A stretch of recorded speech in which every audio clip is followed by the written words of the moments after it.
അപ്പോൾ എല്ലാ സ്ഥലത്തും നല്ല മഴയാണ്. എല്ലാവരും സൂക്ഷിച്ച് പുറത്ത് പോവുകയും വരികയൊക്കെ ചെയ്യുക. ഒരു മുൻകരുതലൊക്കെ എടുക്കുക, അതേ പറയാൻ പറ്റത്തുള്ളൂ. അപ്പോൾ ഇന്ന് നമ്മൾ ഒരു ഓഫർ സെയിലിൻ്റെ വീഡിയോ ആയിട്ടാണ് വന്നിരിക്കുന്നത്. അത് ഫുള്ള് വിചിത്ര സിൽക്ക് ഫാബ്രിക്കിൻ്റെ ആണ് കൊണ്ടുവന്നിരിക്കുന്നത്. എല്ലാം A-line മോഡലിലും വന്നിട്ടുള്ളതാണ്. എല്ലാം 399 ഫ്രീ ഷിപ്പിങ്ങിലാണ് കൊണ്ടുവന്നിരിക്കുന്നത്. ഏകദേശം മീഡിയം ടു 3XL സൈസ് വരെ ഉള്ളവർക്ക് അവൈലബിൾ ആക്കിയിട്ടുണ്ട്.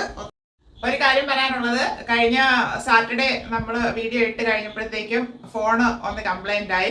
അപ്പോഴത്തേക്കും വരുന്ന മെസ്സേജുകൾ കാണുന്നുണ്ടായിരുന്നു, റിപ്ലൈ ചെയ്യുന്നത് പോകുന്നില്ലായിരുന്നു. അന്ന് ഒത്തിരി ഓർഡേഴ്സും ഉണ്ടായിരുന്നു. അപ്പോൾ ഞാൻ വേറൊരു നമ്പറും ആഡ് ചെയ്ത് കൊടുത്തിരുന്നു. 2 നമ്പറിലുമായിട്ട് ഞാൻ ഓർഡറുകൾ എടുത്തിട്ടുണ്ട്. എല്ലാം ഇന്ന് ഡെസ്പാച്ച് ആയി എന്നാണ് എൻ്റെ വിശ്വാസം. ആർക്കെങ്കിലും ഈ വീക്കിൽ ഒന്ന് നോക്കുക, മെസ്സേജ് വരികയോ വരാതിരിക്കുകയോ കിട്ടാതിരിക്കുകയോ ചെയ്യുകയാണെങ്കിൽ ഒന്ന് ഇൻഫോം ചെയ്യുക. അതിൻ്റെ കാര്യങ്ങൾ അത് ചെയ്ത് തരുന്നതായിരിക്കും.